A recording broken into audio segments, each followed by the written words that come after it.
Leadership है, सब बेनामी की लीडरशिप है, तमाम के तमाम बेईमान है, किसी में दर्द नहीं है गरीबों के लिए।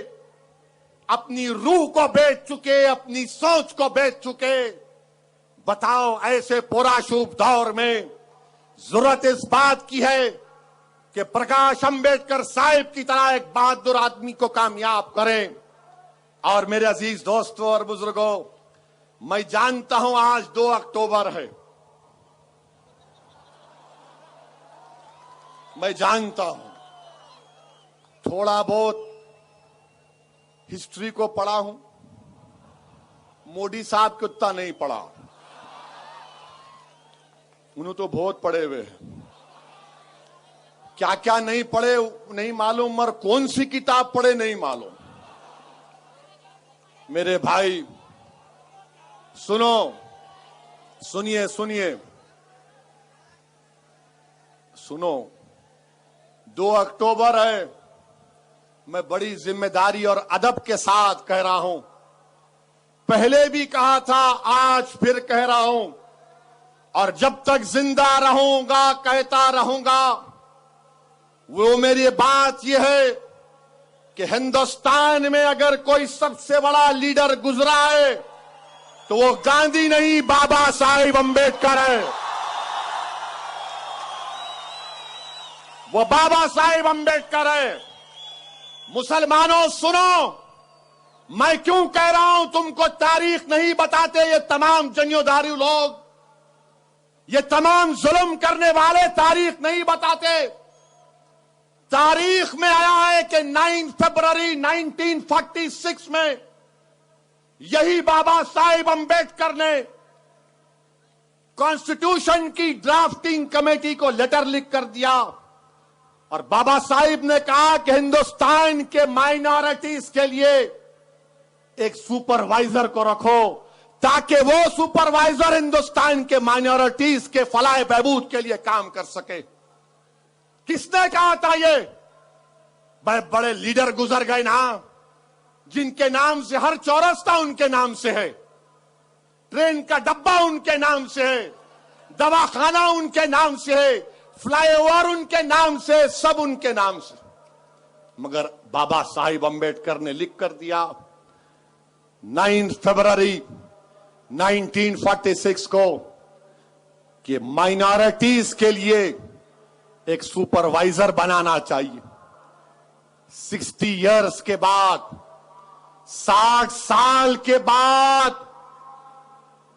बाबा साहेब अंबेडकर के ख्वाब को पूरा किया गया, जब 2005 में मिनिस्ट्री ऑफ माइनॉरिटी अफेयर्स को बनाया गया। किसान मर रहा है महाराष्ट्र में, 4 साल से किसान मर रहा है, जुल्म हो रहा है वंचित बहुजन समाज के लोगों पर। नौजवानों को नौकरी नहीं है, नौकरी खत्म। नौकरी की बात करे तो प्राइम मिनिस्टर बोले गौरक्षक बन जा, वो नौकरी है। मेरे भाई, हिंदुस्तान में ये बीजेपी की सरकार हर महाज पर फेलियर है।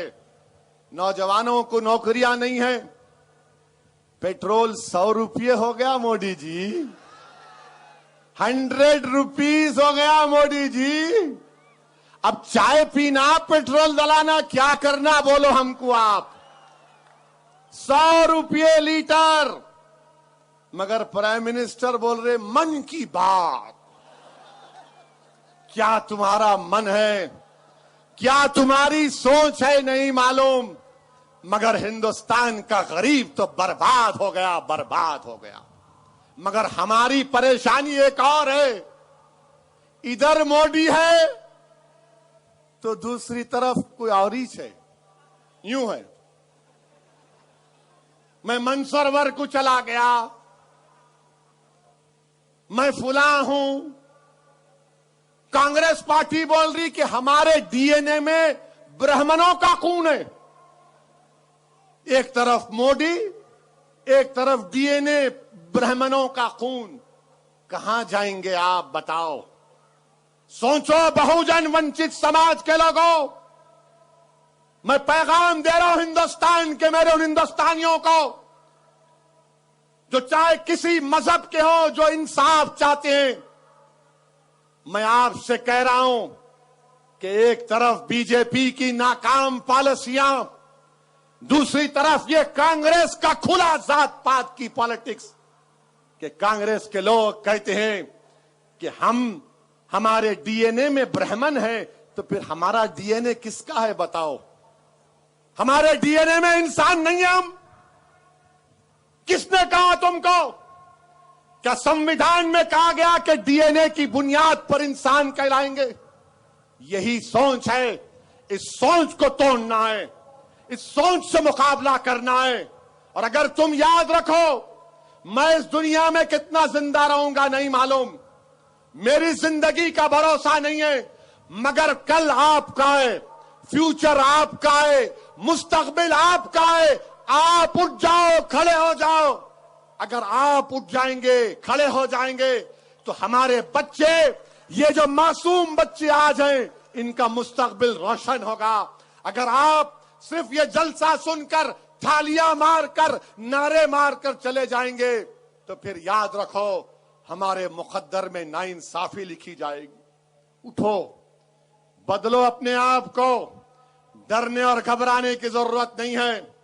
मैं फिर से जनाब प्रकाश अंबेडकर साहब से कह रहा हूं कि आपने कदम बढ़ा चुके हैं।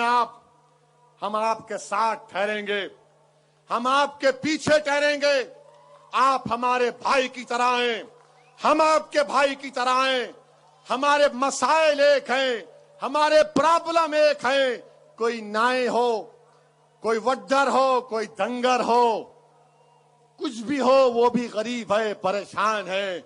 हम सब